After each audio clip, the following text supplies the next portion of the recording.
Hallo Freunde! Samuel war bekannt für seinen mürrischen Charakter und seine Vernachlässigung von Tieren, insbesondere von Katzen. Er verachtete ihre Anwesenheit und hielt sie für nichts anderes als ein Hindernis. Eines Tages erreichte sein Ärger seinen Höhepunkt, als er eine jungfräulich saubere weiße Katze bemerkte, die herumstreunte in der Nähe seiner Schwelle. Ohne zu überlegen, schöpfte Samuel einen Eimer Müll aus der Küche und warf ihn weg zu einer ahnungslosen Katze. Die arme Katze wiegte vor Schmerzen, als sich der klebrige Brei über sein weißes Fell ausbreitete. Zufrieden mit seinen Handlungen setzte Samuel seinen Tag fort, ohne die Konsequenzen zu kennen, die dahinter stecken erfolgen. Am nächsten Morgen, als Samuel zur Arbeit gehen wollte, bemerkte er einen seltsamen Anblick hinter Eingangstür. Eine Gruppe von Katzen versammelte sich, ihre Augen waren auf ihn gerichtet. An der Spitze der Gruppe war eine weiße Katze, die er am Vortag mit Spülungen beworfen hatte. Sein einst makelloses Fell war jetzt mit Flecken bedeckt und verwickelt, aber sein Blick war voller gruseliger Dinge Entschlossenheit. Die Angst kroch auf Samuels Rücken, als er vorsichtig nach draußen ging.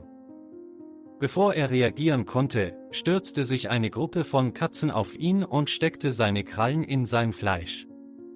Samuel versuchte verzweifelt, sich aus ihren hartnäckigen Pfoten zu befreien und konnte kaum entkommen und zurück in ihr Haus.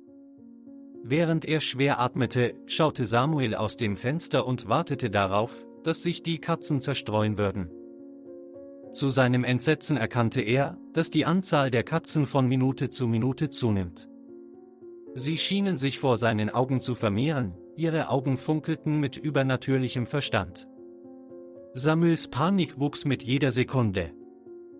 Er verriegelte schnell alle Türen und Fenster, aber es war zu sehen, dass die Katzen unerbittlich waren. Sie zerkratzten Türen und Fenster, ihr Miauen vermischte sich mit einer Kakophonie von gruseligen Geräuschen. Samuels Herz schlug wütend, sein Verstand war auf der Suche nach einem Weg, um dieser schrecklichen misslichen Lage zu entkommen. Verzweifelt erinnerte sich Samuel an ein altes Volksmärchen, das er einmal gehört hatte. Es sprach über die Macht der Entschuldigung und Vergebung, auch zwischen Menschen und Tieren. Mit zitternder Stimme machte er den Mut, sich laut bei der weißen Katze zu entschuldigen, und seine Stimme „Ich habe mich“ durch die verbarrikadierten Fenster ausgebreitet. Als würden die Katzen als Antwort schweigen. Samuels Herz wehte, als die weiße Katze nach vorne trat und sich mit den Augen traf mit seinen Augen. Und dann passierte etwas Unglaubliches.